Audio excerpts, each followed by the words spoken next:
What if I told you there's a hidden instruction manual for the universe, a secret science that claims to explain everything, from the vastness of space right down to our own thoughts? Well, today we're cracking open a really mysterious 19th century text that says it's exactly that, an ancient science of breath. Let's see what it's all about. So here's where this all comes from. This book, an English translation published way back in 1897.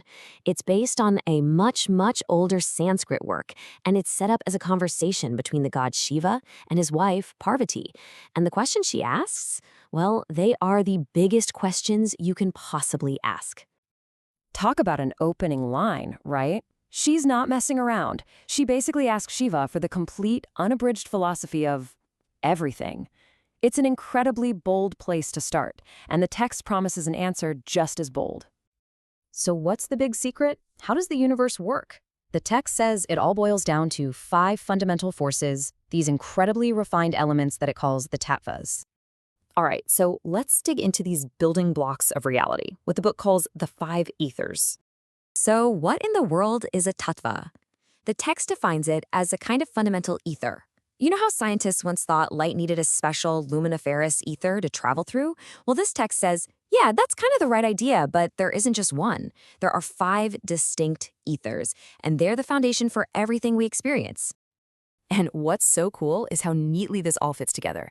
Each tattva is linked to a specific type of ether and to one of our 5 senses. So you've got Akasha for sound, Vayu for touch, Tejas for sight, Tattwas for taste, and Prithivi for smell.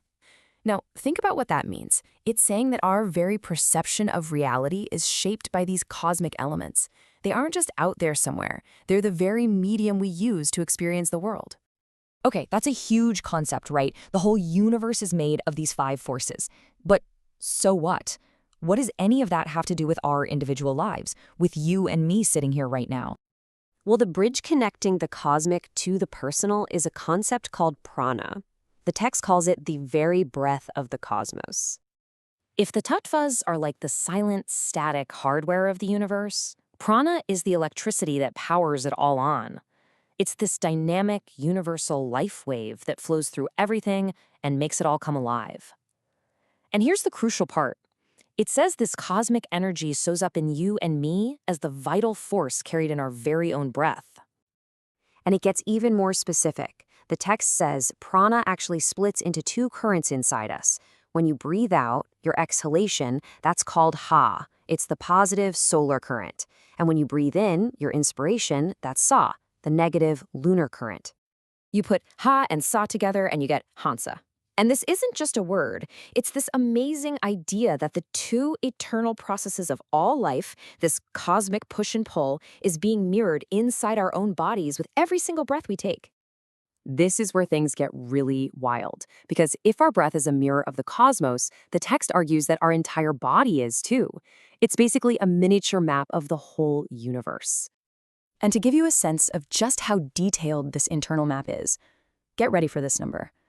The text cites an older scripture that claims the human body contains 727,200,000 of these subtle energy channels. I mean, that's just a mind-boggling number. The complexity they're describing is absolutely staggering. These channels are called nadis, and they're described as this huge, intricate network, almost like a spiritual nervous system that carries prana all through the body. Out of those millions, 10 are considered the main ones. You've got Ida on the left side, Pingala on the right, and the most important one, Sushumna, running right up the center of the spinal column. And some are incredibly specific, like Gandhari, which supposedly runs all the way to the left eye. Now, these nadis don't just flow randomly. They all connect at these key junction points, these energy centers called padmas or lotuses. And here is the truly incredible claim the text makes. It says that these ancient, esoteric centers actually line up with the nerve plexuses that have been identified by modern anatomy. It's this fascinating attempt to bridge a mystical system with our physical biology. All right, we've gone from the cosmos to the breath and down into the body. Now we're going to zoom all the way out to look at the nature of time and reality itself.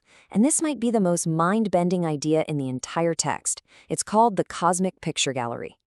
This whole idea hinges on a force called Matarishva, which they call the recorder. You can think of it as a kind of universal hard drive. It's an aspect of the ether that is constantly breathing in space.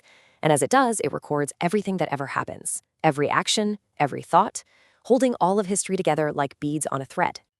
So here's how this engine of karma works, according to the text. First, every single thing you do or think creates a picture. Second, that picture is instantly and permanently imprinted onto the universal ether by the recorder. And third, and this is key, these pictures don't just fade away. They remain, and they actively influence future events. It's a mechanical explanation for cause and effect. And the text is unflinching about what this means. It says that no matter how secret an act is, a picture of it exists with all its colors well defined. For every single action, a permanent, detailed record is created in the very fabric of the universe. Nothing is ever truly hidden. So this cosmic record, this giant picture gallery, becomes the explanation for, well, pretty much everything. It's their theory of karma. It's how they explain psychic phenomena. Someone with that ability is just tapping into the gallery. And ultimately, it's why they argue that reincarnation is an absolute necessity, because the effects of our actions are just too vast to play out in a single lifetime. So when you step back and look at the whole thing, what we have is this incredibly complete, top-to-bottom model of reality. It starts with these 5 cosmic building blocks, funnels down into the life force of prana, maps that force onto the human body, and then explains all of time and consequence through a universal memory. And the one key that connects it all? It's the simple, intimate act of breathing. This leaves us with a final, massive question to think about. If every breath we take really connects us to this cosmic record, and every single action we perform leaves a permanent trace in the fabric of the universe, what does that imply about the nature of a single individual consciousness? What does that say about a human life?